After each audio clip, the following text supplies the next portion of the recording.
News చూస్తున్నాం. హైదరాబాద్లోని అత్తాపూర్లో దారుణం చోటు చేసుకుంది. అనుమానంతో ఒక భార్యను నరికి చంపాడు ఒక భర్త. తను చేసే పని నుంచి ఆలస్యంగా ఇంటికి వస్తుందనే కోపంతో అనుమానం వ్యక్తపరుచుకున్నాడు. ఆ అనుమానం పెనుభూతంగా మారిన తర్వాత తనని హత్య చేశాడు. ఇంట్లో తనతో పాటు 2 కొడుకులున్న సమయంలో ఆ కొడుకు కళ్ళ ముందే భార్యను పొడిచి చంపాడు ఆ భర్త. నాన్న అమ్మను చంపొద్దంటూ తండ్రి కాళ్ళ వేళ్ళ పడ్డా కూడా ఏమాత్రం ఆ తండ్రి కనికరించలేదు. ఆ కసాయి తండ్రి నాందేడుకు చెందిన కోమలి అవినాష్, వారిద్దరు దంపతులు. ఆ అవినాష్ ఒక 6 నెలల క్రితం జీవనోపాధి కోసం, బ్రతుకు తెరువు కోసం నాందేడు నుంచి హైదరాబాద్కి తరలి వచ్చారు. తన భార్య సదరు అపార్ట్మెంట్లో, ఎగ్జాక్ట్లీ రైట్ సైడ్ బాక్స్లో మనం చూస్తున్నాం, ఆ అపార్ట్మెంట్లో ఆమె ఒక వాచ్మెన్గా అలాగే 4 ఇళ్లలో పని చేస్తూ బతుకుతుంది. ఈ అవినాష్ ఆటో నడుపుకొని బతుకుతుంటాడు. సో మొత్తం మీద తను ఇళ్లల్లో పనికి వెళ్ళి కొంత ఆలస్యంగా వస్తుంది అంటూ అనుమానాన్ని పెట్టుకున్నాడు. ఆ అనుమానమే పెనుభూతంగా మారింది. 6 నెలల క్రితం హైదరాబాద్కు వచ్చారు. ఒక 8 సంవత్సరాల కొడుకు అలాగే 9 సంవత్సరాల కొడుకు, 2 కుమారులు ఉన్నారు. తేజస్వి నగర్లో ఆ రైట్ సైడ్ బాక్స్లో కనిపిస్తున్న అపార్ట్మెంట్లోనే ఈ కోమలి దంపతులు ఇద్దరు కూడా అక్కడే ఉంటున్నారు. కోమలి అపార్ట్మెంట్లో ఒక పని మనిషిగా పని చేస్తుండగా మరి అవినాష్ ఆటో డ్రైవర్గా పనిచేస్తున్నాడు. పని నుంచి కోమలి రోజు మరి ఆలస్యంగా ఇంటికి వస్తుందంటూ అనుమానం పెంచుకొని నిన్న రాత్రి సమయంలో గొడవకు దిగారు. కొంతకాలంగా వారిద్దరి మధ్య గొడవలు జరుగుతూనే ఉన్నాయి. నిన్న రాత్రి సమయంలో తెల్లవారుజామున దాకా ఆ గొడవ కంటిన్యూ అవుతూనే వచ్చింది. మత్తులో ఉన్న అవినాష్కి కోమలితో మరోసారి గొడవ అయింది.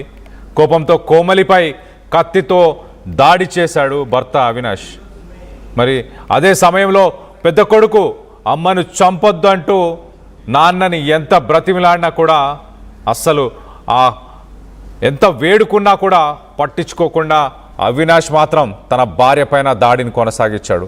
భార్య తప్పించుకొని పారిపోయేందుకు ప్రయత్నం చేస్తే రోడ్డుపై వెంబడించి మరి ఒక స్క్రూ డ్రైవర్తో ఆ భర్త అవినాష్ అతి దారుణంగా కిరాతకంగా ఆ భార్య కోమలిని పొడిచి మరి చంపేసినట్టు తెలుస్తుంది.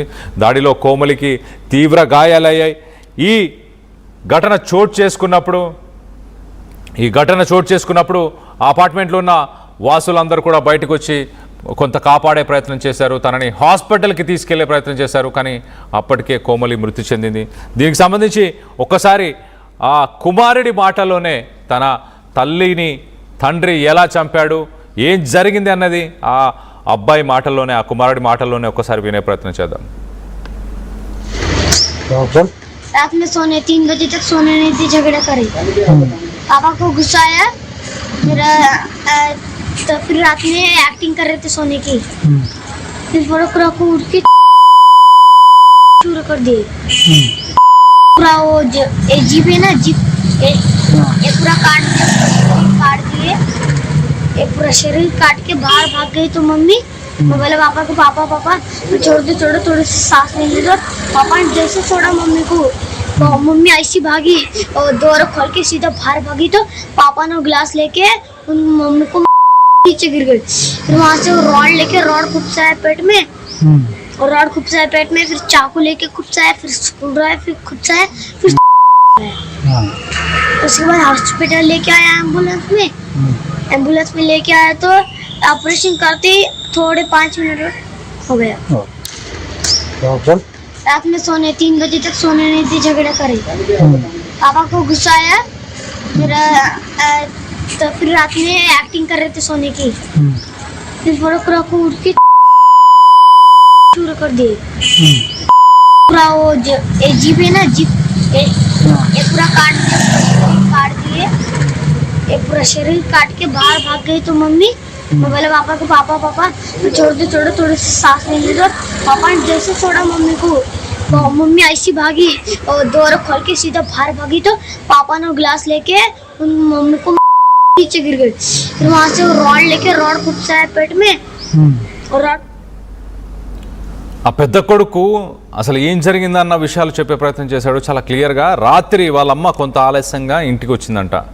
అపార్ట్మెంట్లోనే పనిచేస్తుంది. ఎవరో ఒక ఇంట్లో మరి కొంత సమయం అయిందా, అక్కడ టీవీ చూస్తూ వాళ్ళతో పాటు కూర్చుందా, లేకపోతే వాళ్ళతో భోజనం చేసిందా, వాళ్ళతో మాట్లాడుతూ ఉందా తెలియదు, కానీ అపార్ట్మెంట్లోనే ఉంది. కానీ కొంత ఆలస్యంగా ఇంటికి వచ్చింది.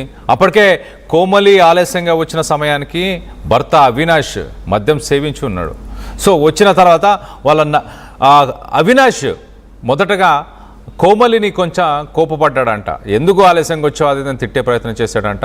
కానీ కోమలి సైలెంట్గా పడుకున్నట్టు తను పడుకునే ప్రయత్నం కూడా చేసిందంట. అయినా కూడా ఏమాత్రం అసలు అవినాష్ ఆలోచించలేదు. తన భార్య కోమలిపై దాడి చేయడం మొదలుపెట్టాడు. తర్వాత ఈ పెద్ద కొడుకు ఎవరైతే మాట్లాడాడో తను అమ్మని విడిచిపెట్టు, తనని ఊపిరి పీల్చుకోనివ్వు అంటూ కూడా బతిమిలాడినా కూడా తండ్రి అవినాష్ వినలేదంట. దాని తర్వాత కోమలి అప్పటికే కొంత గాయపడిన తర్వాత ఇంట్లోంచి బయటికి పారిపోయే ప్రయత్నం చేస్తే ఒక స్క్రూ డ్రైవర్, తన చేతిలో ఉన్న కత్తి కింద పడిపోతే ఒక స్క్రూ డ్రైవర్ని తీసుకొని స్క్రూ డ్రైవర్తో దాడి చేశాడంట. మరొక రాడ్డుతో కూడా దాడి చేశాడంట. సో దాని తర్వాత అక్కడ అపార్ట్మెంట్లో ఉన్న వ్యక్తులందరూ కూడా అక్కడికి చేరుకొని కోమలిని హుటాహుటిన హాస్పిటల్కి తరలించే ప్రయత్నం చేశారు. కానీ అప్పటికే జరగాల్సిన నష్టం జరిగిపోయింది. దీనికి సంబంధించి ఒక్కసారి లేటెస్ట్ అప్డేట్ కూడా తీసుకునే ప్రయత్నం చేద్దాం. మా ప్రతినిధి నిర్మల అందుబాటులో ఉన్నారు. నిర్మలతో మాట్లాడి తెలుసుకునే ప్రయత్నం చేద్దాం. నిర్మల, చెప్పండి, what is the latest update? ప్రస్తుతానికి అవినాష్ని పోలీసులు అరెస్ట్ చేశారా? ఈ ఘటన మాత్రము అత్తాపూర్ లో జరిగింది. అత్తాపూర్ లో ఈ దారుణ ఘటన చోటు చేసుకున్న రోజు కూడా ఇద్దరు బాబులు ఉన్నారు కోమలికి. ఇటు కోమలి, అవినాష్ గత కొంతకాలంగా కూడా హైదరాబాద్ కి అయితే బస్సు తెరువు కోసం రావడం జరిగింది. కొన్ని సంవత్సరాలుగా అత్తాపూర్ లోనే ఉంటున్నారు. ఇక్కడ కోమలి వచ్చేసి ఇళ్లలో పని చేసుకుంటూ ఉంది. అవినాష్ మాత్రం ఆటో డ్రైవర్ గా పనిచేస్తూ ఉన్నాడు. కానీ ఇద్దరు పిల్లలు, ఒకరేమో 8 సంవత్సరాలు, ఒకరేమో 9 సంవత్సరాలు ఉన్నప్పటికీ కూడా ఇన్ని సంవత్సరాల తర్వాత అవినాష్ కు ఇక్కడ కోమలి పైన అనుమానం వ్యక్తపరుస్తూ ఉన్నాడు.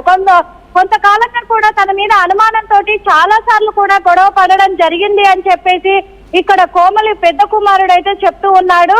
అదే విధంగా కూడా మన గురువారం రోజు రాత్రి సమయంలో కూడా వీళ్ళ మధ్య విభేదాలు ఇలాగే రావడము, గొడవ కూడా అది పెరిగి పెద్దదవ్వడంతో కూడా ఇటు కోమలిపై దాడికి పాల్పడ్డాడు అవినాష్. ఆ దాడికి పాల్పడ్డ సిచ్యువేషన్ లో కూడా పెద్ద కుమారుడు చాలా అంటే చాలా చేతులు జోడించి కూడా అర్థించుకున్నాడు తండ్రిని, కన్న తండ్రిని అర్థించాడనే చెప్పుకోవచ్చు ఒక పక్క చూసే. ఎందుకంటే వీడియోలోనే అర్థమవుతూ ఉంది. అమ్మ మీద దాడి చేయొద్దు నాన్న అని చెప్పేసి ఎంత బతిమలాడుకున్నా కానీ వినకుండా తన మీద దాడి చేయడంతో పిల్లల కోసం తను బ్రతకాలి అనే ఒక ఆశతోటి తను తప్పించుకున్న ప్రయత్నం చేసినప్పటికీ కూడా బయటికి పరుగులు తీసినప్పుడు కూడా ఆ రోడ్డు పైన కూడా వెంబడించి కూడా దాడి చేయడం జరిగింది ఇక్కడ అనేది కూడా తెలుస్తూ ఉంది. అక్కడ స్థానికులంతా కూడా విస్తుపోయే విధంగా కూడా చేతిలో ఉన్న స్క్రూ డ్రైవర్ తో కూడా కోమలిపై దారుణంగా దాడికి పాల్పడడంతో అక్కడ ఉన్న స్థానికులు కోమలిని ఆసుపత్రిలో కూడా చేర్చడం జరిగింది. కానీ ఆసుపత్రికి తీసుకెళ్లిన కొద్దిసేపటికే కోమలి ప్రాణాలు విడిచిపెట్టడం కూడా జరిగింది. ఈ సిచ్యువేషన్ లో ఇప్పుడు స్థానికులు కావచ్చు, మరి వీళ్ళు నాదండకు సంబంధించిన వ్యక్తులు కాబట్టి అక్కడ కుటుంబ సభ్యులు కావచ్చు, ఇద్దరు పిల్లలు అనాథలైపోయారు. ఆ ఇద్దరు పిల్లలకి ఇప్పుడు దిక్కెవరు అనే విధంగా కూడా ఉంది. ఎందుకంటే ఇప్పుడు అవినాష్ ను పోలీసులు అరెస్ట్ చేయడం జరిగింది.